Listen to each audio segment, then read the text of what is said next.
Everyone, स्वागत है आपका आपके अपने यूट्यूब चैनल एजुकेटर अनु में। जैसा कि अभी हम लोग का फीटेट का रिजल्ट आने वाला है और उसके साथ साथ ही हम लोग का क्या है DSSB का फॉर्म भी आने वाला है। अभी हम लोग का KVS का एग्ज़ाम जस्ट ख़त्म ही हुआ है।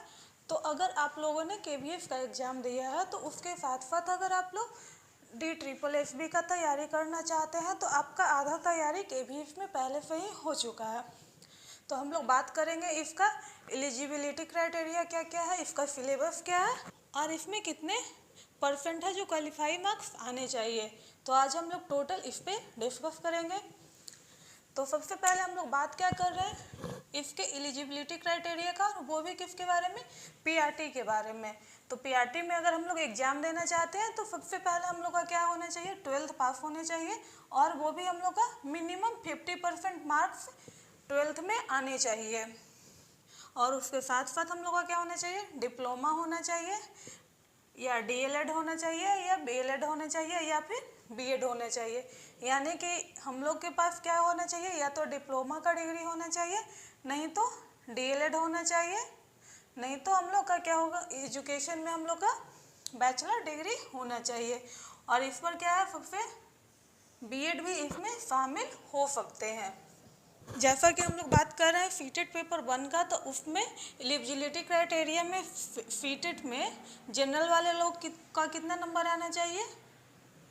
जनरल वाले लोग अगर 90 नंबर है, फीटेट के एग्ज़ाम में अगर उनका 90 नंबर है तो वो DSSB का फॉर्म भरने के लिए एलिजिबल है।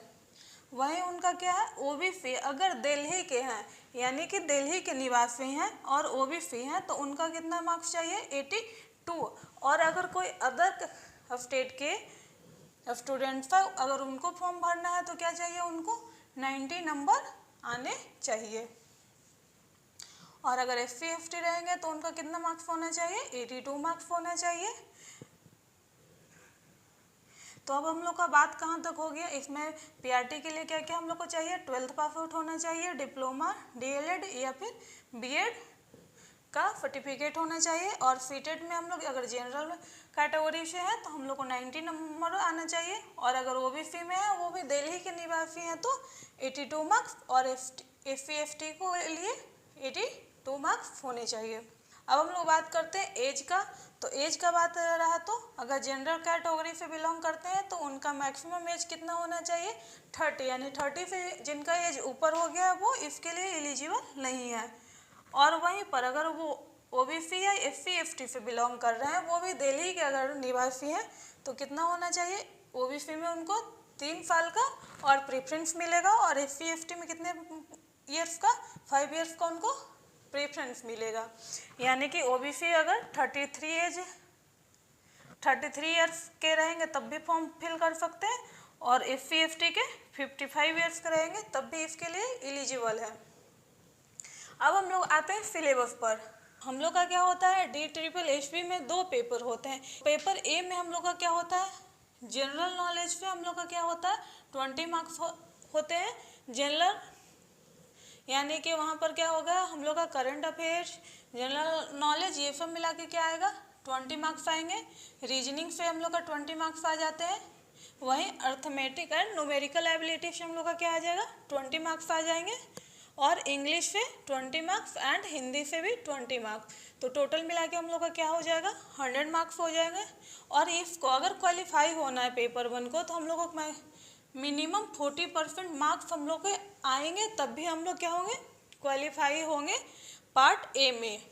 अब हम लोग देखते हैं पार्ट B में हम लोग का क्या सिलेबस है। पार्ट B में मात्र हम लोग का किससे आता है, पेडागोजी से, वो भी कितने नंबर का, 100 मार्क्स का। और इसमें भी अगर हम लोग का मिनिमम 40% मार्क्स आएंगे तब भी इसमें हम लोग क्या होंगे, क्वालिफाई होंगे। वहीं रहा अगर नेगेटिव मार्किंग का बात, तो इसमें नेगेटिव मार्किंग है वो कितना है, 0.25 मार्क्स का है इसमें नेगेटिव मार्क है।